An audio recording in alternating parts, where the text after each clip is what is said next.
Now, I done watched people make plenty of mistakes in this trucking industry, but the one that I just seen recently, guys,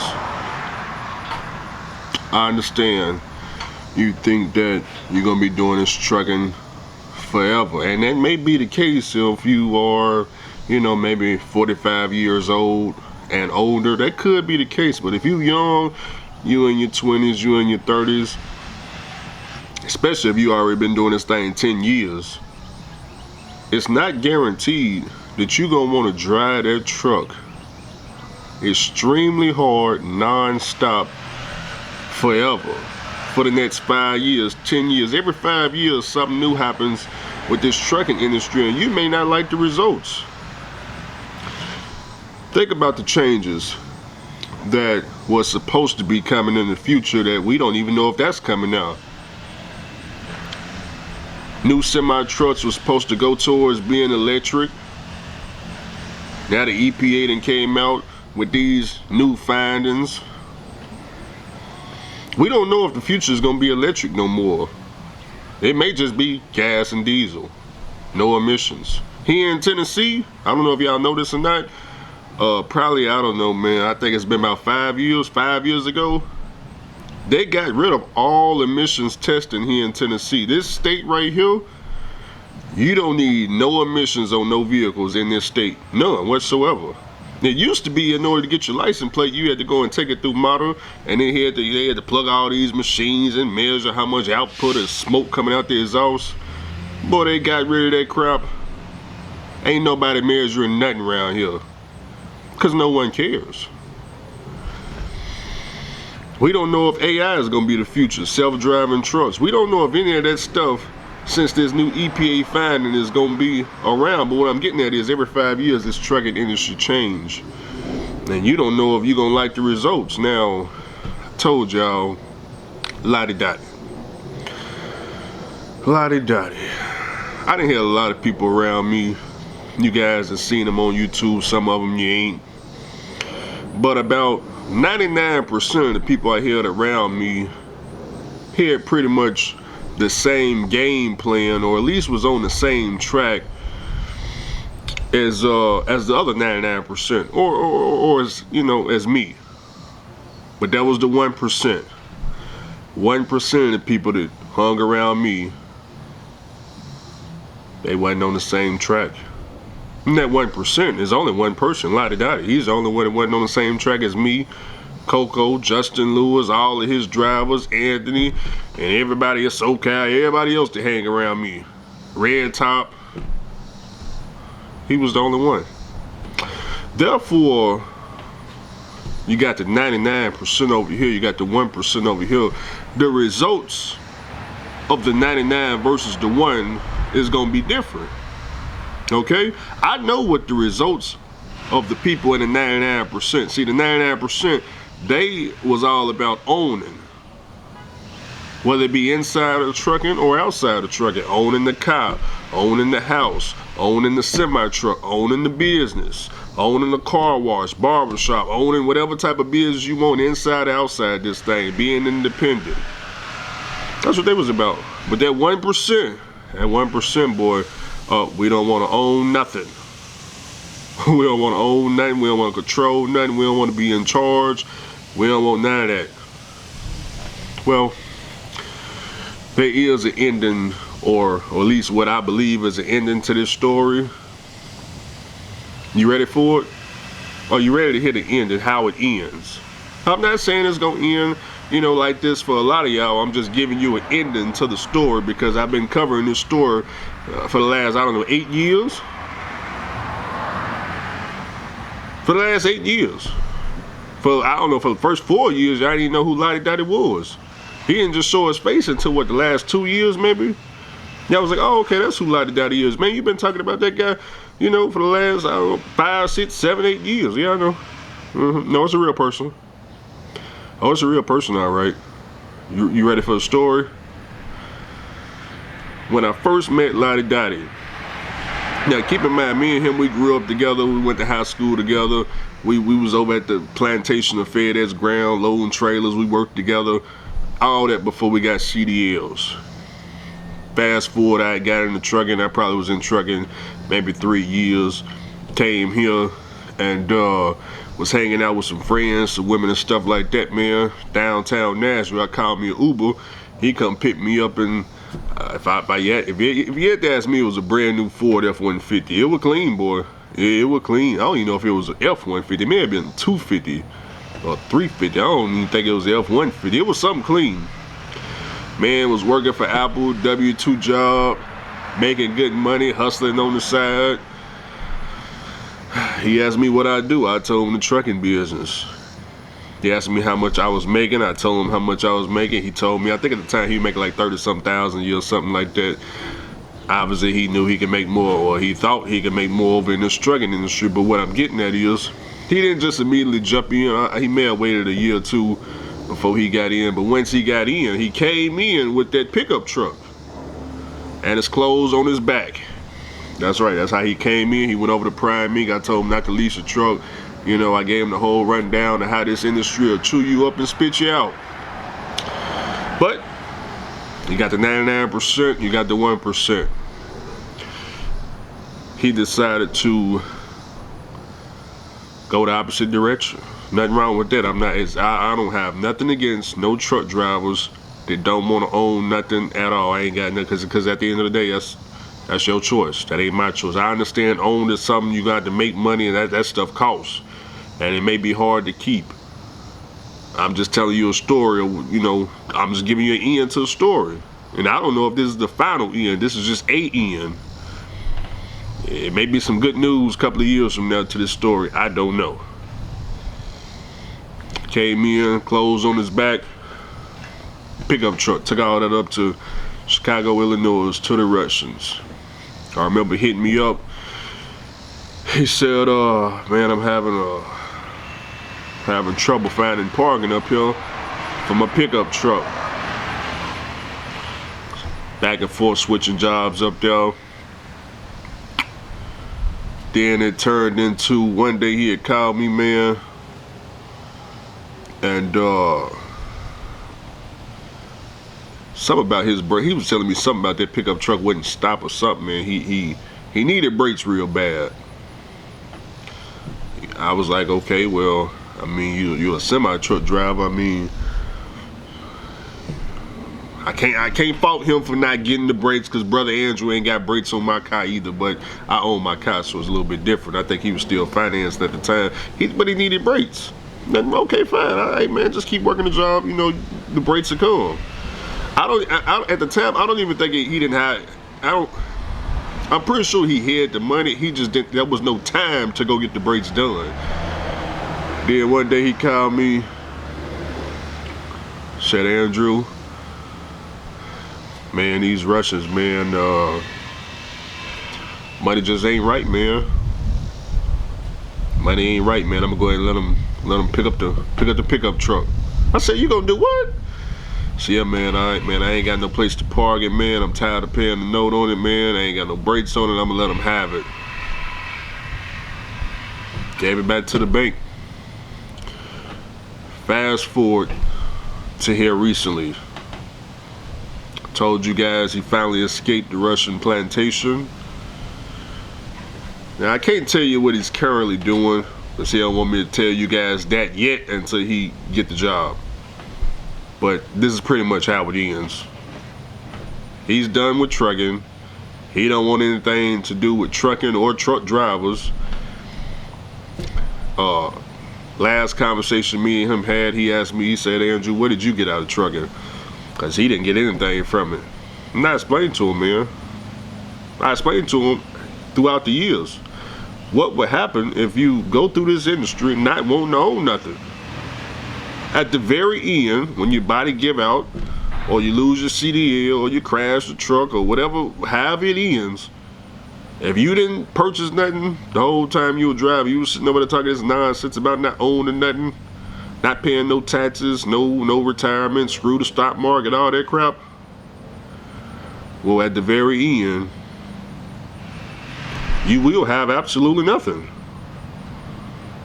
And I'll be right there to congratulate you. Congratulations on your accomplishment. I think you did a wonderful job. Your goal was not to own nothing, and I believe you met that goal. You don't own anything. Nothing. I'm just glad that the Russians allowed him to leave with the shirt still on his back. I think they tried to take that too. They took his last check. Yeah, they snatched his last check. They was trying to snatch his shirt too, but luckily, shoot, I guess maybe they snatched his pants. Maybe they let him run out his drawers or something. I don't know what's going on with them Chicago companies, but told me he was burned out, man. He tired of being taken advantage of. Obviously, the leasing didn't work out. He tried to do the 1099 company, you know, all that. I don't know how that go. It ain't working out, man. They too burned out. They've been doing it too long, and I understand. Ain't nothing wrong with that. But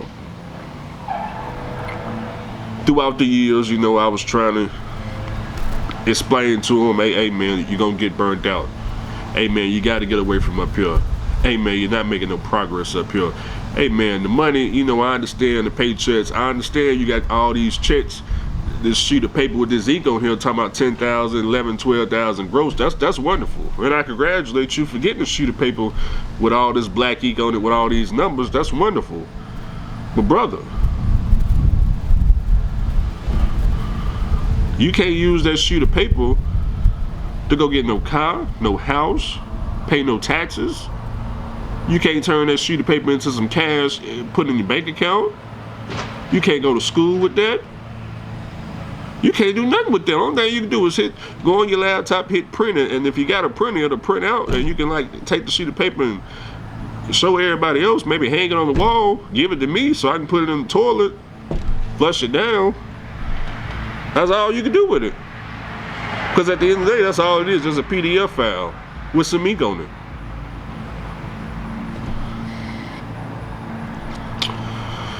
Anyways, man came in the trucking, held a pickup truck, left up out of here, barely with the shirt on his back. He looking for some jobs outside of trucking right now. I'm not gonna tell you the industries he trying to look into, but I told him, man, hey, look, man, you can always come back in the future and try this thing again, perhaps a different way. I do think he'll do better leaving the trucking industry and going to some other W-2 routes outside the industry that's gonna have him home every day. He ain't gotta drive no truck 9 to 5. His taxes will be paid up. He'll be able to qualify for a house 2 years from now. And he got a lot of catching up to do, man. I tried that now. A couple of months ago, I was trying to help him fix his credit. He didn't understand why. I tried to tell him, hey man, look, if you really, because he was telling me back then he was trying to leave, you know, and I was like, hey man, well, you gotta understand, bro, if you do go back home, you gonna want to have a vehicle, and you ain't got the cash to just buy one, you know, straight out. You got to finance this thing. Let's go ahead and, you know, put some trade lines or something on your credit, get that score, because the score was in the toilet. He had the absolute worst. I'm gonna be honest with you, he had the worst score I ever seen out of anybody on earth. Anybody on earth. It was so low, I went on Google and typed in, what is the lowest credit score you can have? And I could have sworn he was at, I thought he was there. I'm not gonna say the number, but if you go look at the charts, it was that low. Now, one trade line could have brought it all the way back up to the 600s, because he don't have like, he ain't got like credit card debt or he's not broke. He don't owe a bunch of money. It's just it never been built before, you know. It's like, I don't know, man, maybe like hospital bills or something that can be erased with a click of a button, and you put on some new trade lines, and all of a sudden, you know, overnight he back up in the 600-700. That's what I was trying to get him to do. Man, like, hey man, you can go over to creditstrong.com. You can get a trade line over there. Kickoff, some of the other websites, you know, just trying to help him out. Well, fast forward, you know, he gets to the house, he realizes, man, I need a car if I'm gonna do all these jobs. Yeah. Oh, you need a car, all right. He said, Andrew, man, I did what you said, man. I went on there, I got me one of these trade lines, man. I'm trying to get my credit up so I can go finance a car. Yeah. Yeah. Yeah, eventually all these truck drivers gonna figure out, you know, hey, first of all, y'all live in the United States. You gonna need a car eventually. I don't know when they gonna discover that, but eventually they'll discover it. Even if they 80 years old, they'll discover it. Okay, Andrew, I don't want no bike. Well, a bike, shoot. I don't want no car. Well, they got a bicycle. They got a bicycle for you. Andrew, I don't want a bicycle. Well, they still got public transportation, you know, the bus, city bus. I ain't never rode the city bus. I ain't got nothing wrong with the city bus, but they still, the bus stop right here in front of me. And it look like people still get on it. So that'll be around for you. That'll be around for you. When you first get into trucking, you ride Greyhound. Now, you don't have to ride Greyhound after that first trucking experience. Your very first company going to that mega carrier, I understand they bought you a Greyhound ticket. That was your first time on Greyhound. If you continue to make ridiculous mistakes, then as you job hop, Greyhound may be your only option. You may not upgrade to riding a plane, renting a car. You gotta have a credit card, rent a car. You may not make it to that point. You just keep being stupid. Greyhound may be it right there. How I'm gonna get to my next job, Greyhound? Man, I'm all the way down here in Florida, man. I gotta get to Illinois, Greyhound. I mean, because a plane ticket, $300. Greyhound, maybe we can get $35 or something. I don't know. I don't know. See if they got the $1 mega bus or something. They still got the $1 mega bus. What I'm getting at is I'm using Lottie Dottie's store to perhaps help some of you guys. It's not to make fun of Lottie Dottie, because at the end of the day, I've been telling this story, you know, throughout the years. You guys just got to see it in real time. I'm just telling you how it ends, so you don't follow in this path. But then again, you can follow in this path. I don't know. I don't know. PH back on the grind. Okay, just got the notification.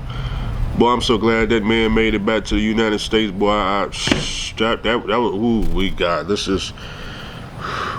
pray. We got to pray. He made it to the United States. Y'all just don't know. Y'all just don't know.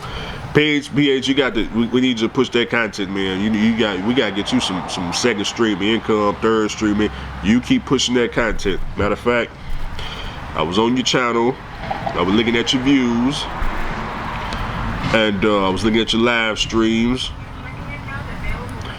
You're pushing at least 1,000 views a video. That's real great. But you're doing one thing wrong. Don't forget, I told you, you need to change up them thumbnails on them lives. Okay, let me show you right quick. When you go to type Party Hard, click his channel, go to live. Y'all go subscribe to him too if y'all don't know who this brother is.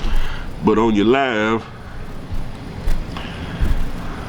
see your thumbnails? Oh, wait a minute, hold on.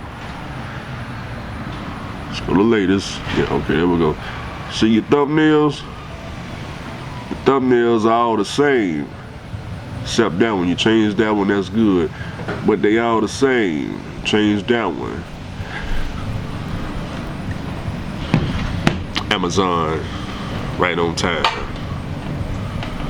Did I order something today? I ought to order so much stuff it don't make no sense. But your thumbnails. You gotta understand, YouTube is a business. So when you make your videos, don't think of it as making videos for truck drivers no more. Think of it of you making videos for the world. So when the world search, you know, traveling, maybe they put that in YouTube search traveling, and they see that thumbnail. They may click it the first time, but as weeks go by and they see that same thumbnail, they'll think they've seen that same video before. You gotta switch it up. You gotta make it eye-catching. You gotta make it something, you know, a attention grabber, something something that draws them in. Now, of course, I done gave you the apps already. You just got, you know, I see you did one video like that. Who is this?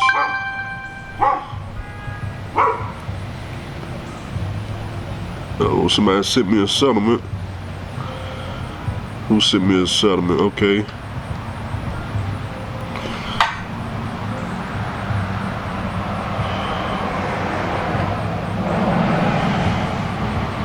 see. Hello.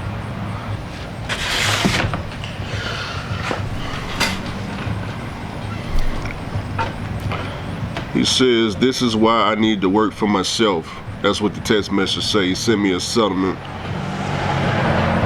I'm trying to see what the amount is. Give me a second.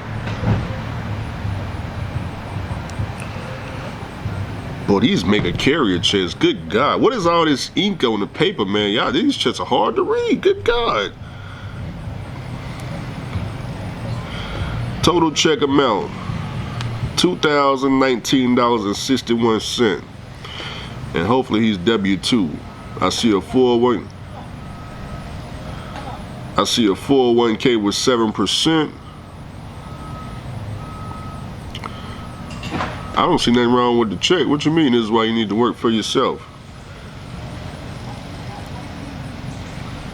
Let me see. Let me zoom in. I see money going into a 401k. You getting per diem pay. Your taxes is being paid.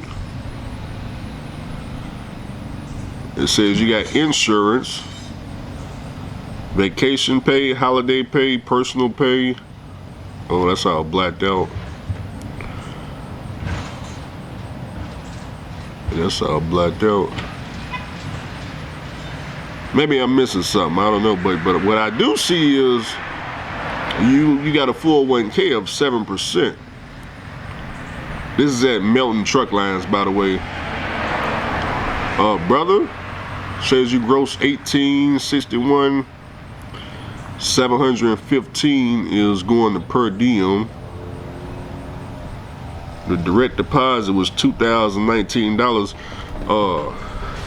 I think you're doing wonderful. Flatbed drive over at Milton. I think you're doing wonderful. If you don't, well, he military, so he got the VA loan. But I was finna say, if you don't have a house, yeah, brother, you need to stay right here where you at.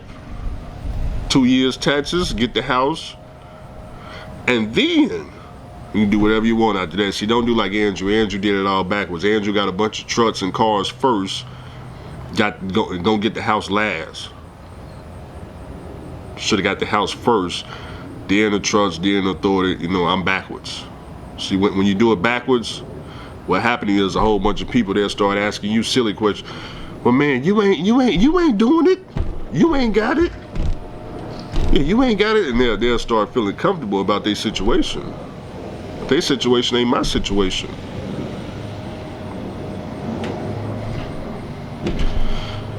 So, back to the Lottie Dottie story. Like I said, he left about his trucking industry